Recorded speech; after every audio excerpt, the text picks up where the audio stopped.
Light, it sells for $78.62, down 2.84%. The only market trading all price spec, trading in green, OPEC basket, $70.43, and it's 0.02% in positive. Let's get to our first conversation this Friday afternoon. The Nigerian Naira has recorded its strongest gains in 7 months, buoyed by some robust foreign reserves that saw a $4.1 billion rise between July and August. Data from the Central Bank of Nigeria showed that Naira rose to about 1,506.08 to a dollar on Wednesday at the Nigerian foreign exchange market window. The last time it was that strong was on 5th of March 2025 when it closed at 1,500 Naira 80 kobo per dollar. The Naira has continued to enjoy rare stability driven by various policies of the Apex Bank, including maintaining a high interest rate, a move that has lured in foreign capital and made the currency firmer. Meanwhile, the Central Bank of Nigeria raised the yields on one-year Nigerian Treasury bills to 21.49% at the most recent primary auction. It represented the third consecutive time the Apex Bank would be raising the yields in 1 year. The Treasury bills increment started at first auction in August, when the yield spurred 19.75%. This marked a reversal from the downward trend seen most of this year. Yields on one-year Treasury bills declined to 18.96% in July from 29.1% at the start of the year. Well, let's talk more about this development. My guest is a special advisor to the President, Bola Ahmed Tinubu, on economic affairs, Dr. Tope Fasua. He joins me live from our Abuja studios. Dr. Fasua, good afternoon. Thank you so much. It's good to have you join the show this Friday afternoon. Right, good afternoon to you, and thanks for the invite. Yes, I'm sure you heard my introduction, and I am looking at this stability that we've seen in our foreign exchange market. We've seen Mr. Olayemi Cardoso and, of course, Mr. Wale Edun always putting heads together with regards to this market stability that we've seen and, you know, addressing that disparity that used to occur between the parallel market and, of course, the official exchange rate. In your own assessment, where are we with regards to this? Talking about our currency, is it now appropriately priced in your thoughts? Well, I think it's been appropriately priced for a while because, you know, there's been a lot of flexibility around the trading of the Naira and participation of market forces. So nobody is holding down the Naira at any point in time, or trying to fix the Naira, or trying to peg the Naira, or anything of that sort. So from the moment that this administration came in, and with the idea that, look, the kind of arbitrage that used to happen around the Naira, you know, where people could get the Naira for 450 Naira and offload at 800, needed to go. So there was that initial point where we had a bit of volatility, and the Naira actually lost ground, depreciated to about 1,800 before recovering. So since that point in time, even the recovery stage is part of market forces at work. And of course, the central bank does intervene once in a while now in strategic fashion, buying or selling, you know, into the same market, meaning that the central bank has taken a kind of neutral role to allow the market to express itself. So if you look at it from that point of view, you can actually conclude that indeed, you know, the Naira is where it's supposed to be. Now, it could get stronger, and in fact, it looks like it's getting stronger. And I think that is other factors in the economy actually taking hold as well. I mean, we've been able to grow reserves to about $42 billion. And of course, the net reserve, which is the real core reserve, went up from about $3 billion in 2023 June to perhaps close to 30 something billion dollars now. And of course, investors are looking at all of those things, including speculators. You can see that speculators have actually let the Naira be, because they understand that the central bank has developed the ability to defend the Naira where, if the need be. And so nobody is speculating on the naira or buying the dollar to keep under their bed, shorting the naira to go long on dollar. That's not the issue. In fact, if you then also consider the fact that a few weeks ago, it was announced that Nigerian cards can now begin to do transactions abroad. In fact, with your Naira card, you can withdraw a certain amount of money from the ATMs abroad. You can pay for a few transactions. That shows remarkable confidence in the management of the foreign exchange situation of Nigeria. And that also sends a message to speculators again. And so where the Naira is actually is where it's supposed to be at every point in time. One more point I would make before landing on this is that many times we find a scenario where you could actually buy the dollar, cheaper in the open market, the parallel market, the black market, whatever it is you call it, than you would buy from official sources through the banks. Which is an inversion that had not happened, at least for as far as I've been following the Nigeria foreign exchange market for over 30 years now. It's something that I hadn't seen happen, where you would get the dollar to buy cheaper in the open market than you would in the banking system. This is one of the things that happened, and something that shows that, look, the gains of the proper regulation of that market that we have seen under Mr. Cardoso in the last few months, and of course under the the guidance and support of Mr. President, is not a temporary gain. It's looking like there's a fundamental restructure of the economy. Remember that we stopped paying fuel subsidies, which used to take close to $10 billion from this economy at some point in time. Even the depreciation of the Naira is indeed itself an advantage because the states are getting so much money in Naira, equally the federal, equally the local government. There's focus on using the Naira to reboot the economy, which is what's going on now. That takes attention away from the dollar, allows us to accrete reserves, shows the rest of the world that this economy is on a stronger footing. Even the ratings agencies have since taken notice of that by increasing the ratings of Nigeria, moving it up a notch or two. So I mean, I'd say we're in a good place. We're taking a cautionary stance. We're not bragging about it, but in terms of managing the economy and moving towards a positive trajectory, I think something has been achieved. I would follow up with the fact that when there is this level of stability, foreign direct investment is expected. I spoke to the Minister of Trade, I think 2 days ago on this same show, and I asked her the same question. I'm going to ask you too, as a special advisor to the President on Economic Affairs. When are we expecting foreign direct investments to start trickling into our economy? Mr. President has been the chief marketing officer of this country, going all around, talking about how the country is open for business. But we, the business journalists, expect FDIs to start to trickle in. Let this start to turn to Naira and Kobo. What are those things we need to put in place for us to start to get this in immediately? Right. Yes, of course, Mr. President was, even yesterday, was still with President Macron of France. At every point in time, is working towards making sure that this country gets better in every kind of way. A lot happens.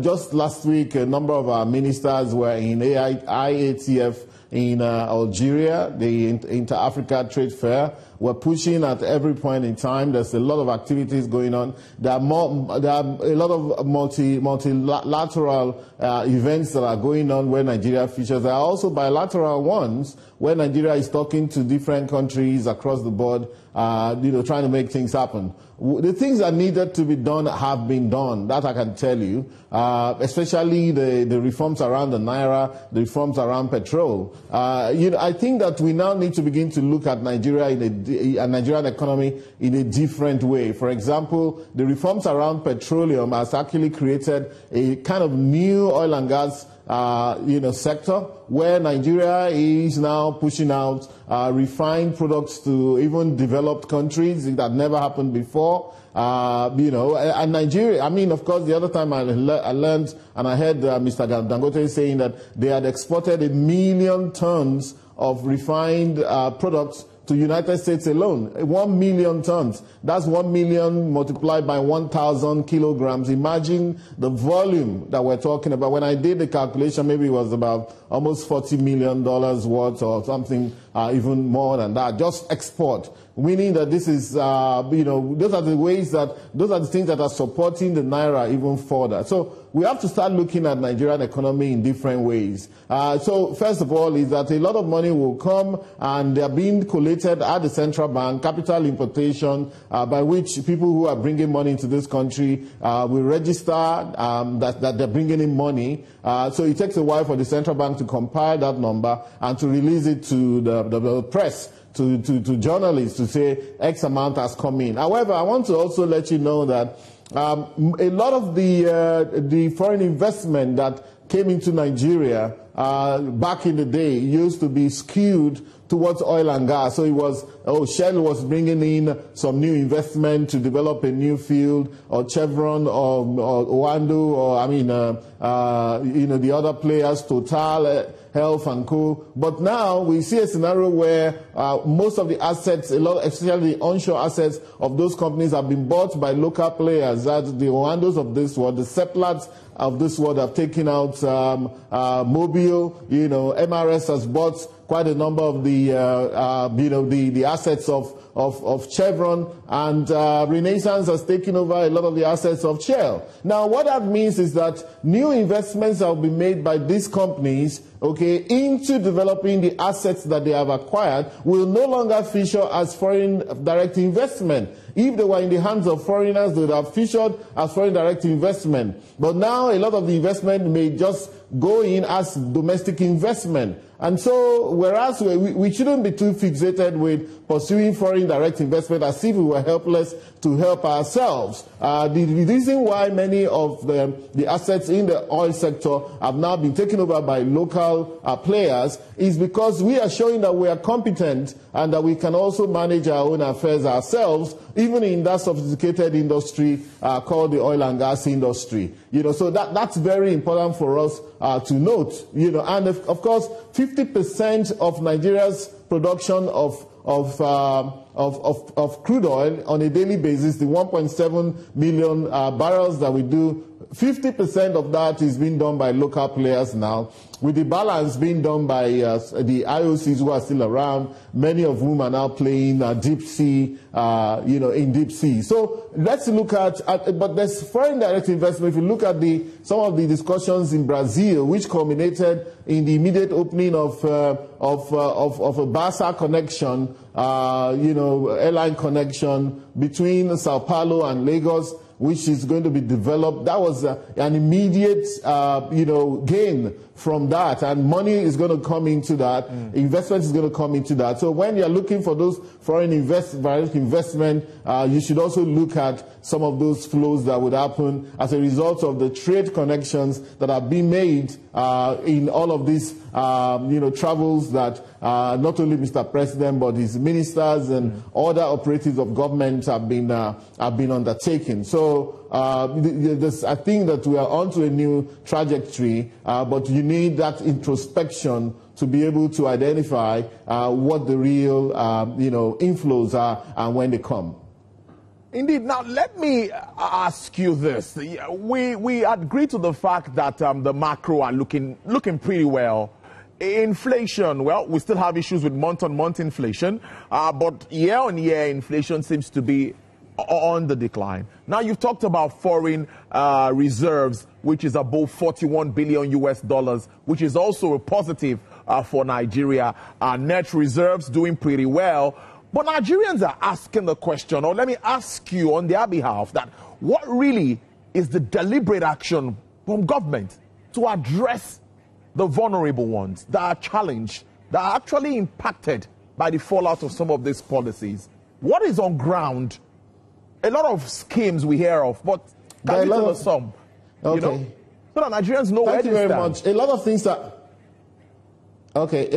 are on ground already. A lot of them are in different ministries, different agencies who are rolling out every day on a daily basis. There's a lot of things being done in the Ministry of Youth, in the Ministry of, under Minister Pate, who is the coordinating minister for everything health and humanitarian. There's a lot of things being done in the humanitarian ministry. There's a lot of things being done even in terms of financial inclusion, and also there's a lot of things being done in infrastructure. Let me start with infrastructure, then I will now roll out to a few of those initiatives that I mentioned. And I'm actually collating a report right now that's going to bring together all of those things that are being done to show that indeed there is a huge effort going on towards poverty eradication in this country. It depends on how we present it, and we're going to present it in the right way. So now, if you look at multi-dimensional poverty, a 2022 report says that 133 million Nigerians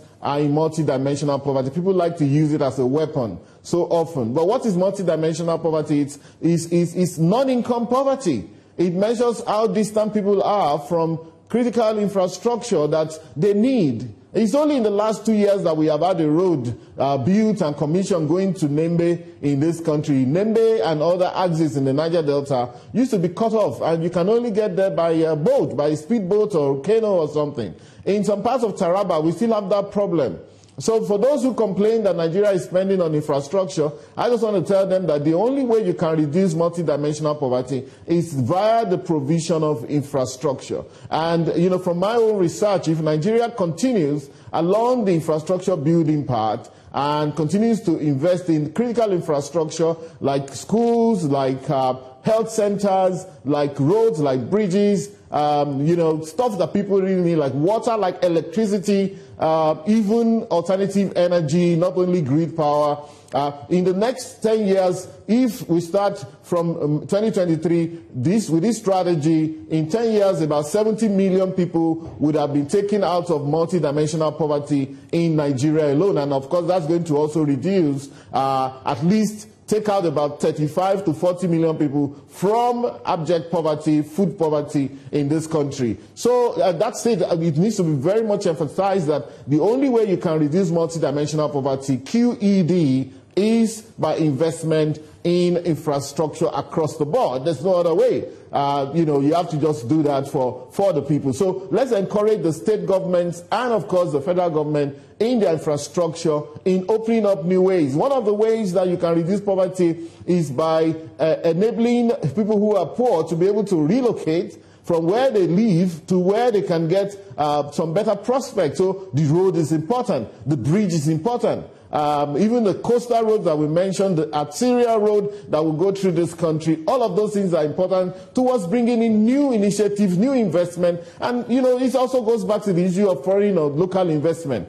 I think that the journalists should also try and trace how much of local investments are going on in Nigeria. Nigerians that are opening new companies, opening new ventures, adding value to things that we need in this country. There's even a textile company that's investing in Nigeria about $5 billion in the Ogun State axis. A lot of companies are now investing in the solar panel sector. I just spoke with somebody who should know this morning and so on. So let's also look at that. Perhaps what we need is domestic investment, a scenario where Nigerians would invest their own money in this country rather than take the money and send it outside this country. United States and all the other big countries that we talk about did not develop by foreign direct investment. They did not develop with domestic investment. They kept their money in their country. They went abroad and brought money, and whatever they got, they took it back to their country. I think that is the real workable scenario, the real workable strategy for a country like ours. So there's a number of things. There's a department and different agencies working on financial inclusion, ensuring that Nigerians have accounts so that they can get transfers, they can get money, and that will reduce poverty. There's a school feeding program going on already. There's a Renewed Hope GEP, which focuses on all of these projects that VP Oshibajo used to handle, like trader money, market money. All of those things are still going on. They're under a certain gentleman called Hamza Baba Ibrahim, who's a friend of mine. So there are so many things going on in this country. There's infrastructure projects that are targeted at poor people. There's 4,000 health centers have been renovated in this country, in primary healthcare centers under Minister Partey since the last 2 years, and a lot more. And of course, there's also private sector intervention in some of these things. So indeed, there's a poverty eradication strategy which is targeted and, almost the kind of way the Chinese were able to take people out of poverty, also going on in Nigeria. So people should not just ask, what's in it for us? I also mention, look at the support that's going on into agric in this country. Of course, the yearly distribution